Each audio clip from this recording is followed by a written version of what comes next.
اٹھنے کے بعد ولی کتب افکار کو نیا وضو، نئی عبادت کے لیے نیا وضو کرنا ضروری، مگر نبی کو اللہ نے یہ مقام عطا کیا کہ نبی اگر وضو کر کے سو جائے تو سو کر اٹھنے کے بعد نئی عبادت کے لیے نبی کو نیا وضو کرنا ضروری نہیں ہے۔ نیند کی وجہ سے نبی کا وضو نہیں ٹوٹا کرتا۔ اب سوال یہ پیدا ہوتا کہ عام مسلمان کا وضو سونے کی وجہ سے ٹوٹ جاتا، نیند اس کے لیے ناقض وضو، مگر نبی کے واسطے نیند ناقض وضو کیوں نہیں؟ تو اس کا جواب فقہائے اعدام نے دیا ہے کہ عام انسان جب سوتا ہے تو اس کے جسم کے اعضاء سونے کی حالت میں ڈھیلے پڑ جاتے ہیں۔ عام انسان جب سوتا ہے تو سونے کی حالت میں اس کے جسم کے اعضاء ڈھیلے پڑ جاتے ہیں، اس لیے نیند کو فقہا نے ناقض وضو میں شمار کیا۔ رہا نبی کا معاملہ، نبی کھاتا بھی ہے اور سوتا بھی ہے، نبی سوتا بھی ہے اور رب کے سامنے روتا بھی ہے، مگر نبی کے سونے کا انداز الگ ہوتا۔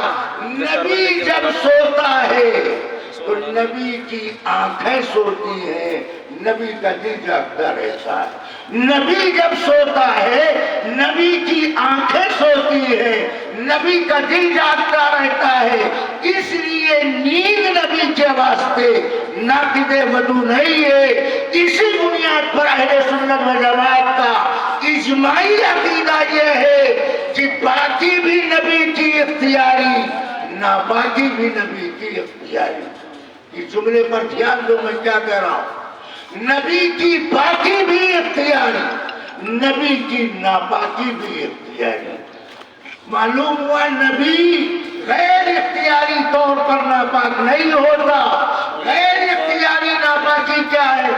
جیسے نوجوان رات کو سوتا تو 2 بجے رات کے بعد الٹے سیدھے خواب دیکھتا، وہ نجس و ناپاک ہو جاتا، کہتا مجھے بدخوابی لاحق ہو گئی، مجھے احتلام ہو گیا، میں نجس و ناپاک ہو گیا۔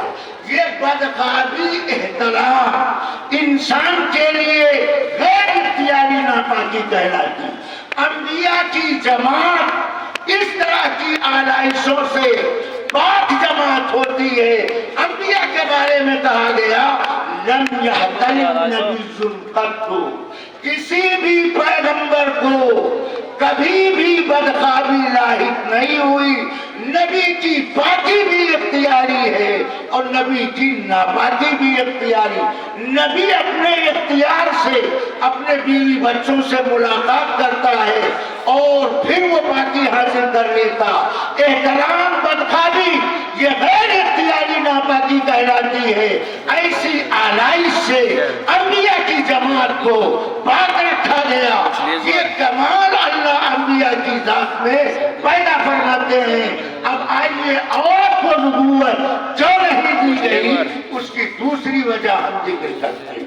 اگر عورت کو نبوت دے دی جاتی تو عورت مہینے میں کچھ دن غیر اختیاری طور پر ناپاک ہو جاتی ہے۔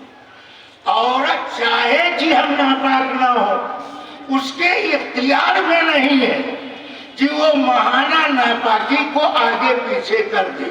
اللہ نے کچھ نظام اس طرح بنایا ہے کہ مہینے میں کچھ دن عورت ناپاک رہے گی۔ اب آپ بتائیے اگر عورت کو نبوت دے دی جاتی، فرشتہ پیغام لے کر کے چلتا، نبیہ کے دروازے پر آتا، فرشتہ اندر آنا چاہتا ہے، نبیہ الٹے پاؤں واپس کرتی ہے، کیوں؟ وہ نجس و ناپاک ہے اور فرشتہ ناپاکی غلاظت کی جگہ پر جاتا نہیں ہے۔ نبی بننے اور بنانے کا جو مطلوب اور مقصود ہے وہ عورت کو نبیہ بنانے سے مقبول ہو جاتا، اس لیے اللہ نے عورت کو نبوت کا مقام نہیں عطا کیا۔ اور اس کی تیسری وجہ ذرا دھیان سے سنو، اس کی تیسری وجہ اللہ تبارک و تعالی نے دین اسلام میں جتنے احکامات بیان کیے ان پر اجمالی نظر ڈالی جائے تو اس بات کا پتہ چلتا ہے کہ اسلام کے احکامات کی 3 شکلیں، دھیان سے سنو، اسلام کے احکامات کی 3 صورتیں۔ اسلام کے کچھ احکامات ایسے ہیں جو مردوں اور عورتوں دونوں کے لیے مشترک، اور اسلام کے کچھ احکامات وہ ہیں جو صرف مردوں سے تعلق رکھتے ہیں، اس میں کسی عورت کا عمل دخل نہیں، اور اسلام کے کچھ احکامات وہ ہیں جن کا تعلق صرف عورت سے ہے، اس میں مرد شریک نہیں۔ مجھے بڑا تعجب ہوتا کہ العلوم میں پڑھنے والے اگر دارالعلوم میں پڑھے تو اسلام کے احکامات کی تفسیر کا پتہ چلے گا، یہ دارالعلوم میں نہ پڑھ کر العلوم میں تعلیم حاصل کرتے ہیں، العلوم سے گھوم کر کے فارغ ہوتے ہیں تو مسلم سماج میں آ کر بولتے ہیں مرد عورت کی نماز میں فرق نہیں۔ ارے بیوقوف، تم نے اسلام کے احکام کا مزاج ہی نہیں جانا۔ اگر اسلام کے احکامات کا مزاج تجھے معلوم ہوتا تو کچھ احکامات اسلام نے صرف عورتوں کے لیے خاص کیے، کچھ احکامات اسلام نے صرف مردوں کے لیے خاص کیے، کچھ احکامات اسلام نے مردوں اور عورتوں دونوں کے واسطے مشترک رکھا۔ اب تینوں کی ہم الگ الگ آپ کو مثال دیتے ہیں تاکہ آپ اس دعوے پر پوری طرح مطمئن ہو جائیں۔ اسلام کے وہ احکامات جن کا تعلق مردوں اور عورتوں دونوں سے ہے، دونوں کے لیے احکامات مشترک ہیں، مثلا نماز پڑھنا، روزہ رکھنا، حج کرنا، زکات دینا، یہ وہ احکامات ہیں جیسے مردوں کے لیے لاگو ایسے عورتوں کے اوپر فرق، مگر اس میں بھی عورت کو اللہ تعالیٰ نے چھٹکارا عطا کیا ہے۔ ایام ممنوعہ نماز کی قضا نہیں، روزے کی قضا کرنی پڑے گی، مگر نماز روزے کی فرضیت مرد کی طرح عورت پر بھی لازم ہے۔ یہ احکامات مشترک کہلاتے ہیں۔ احکامات کی دوسری قسم جس کا تعلق صرف مردوں سے، مثلا نبوت، امامت، خلافت، اذان دینا، مردے کو کفنانا دفنانا، قبر میں سلانا، یہ احکامات صرف مردوں سے تعلق رکھتے ہیں۔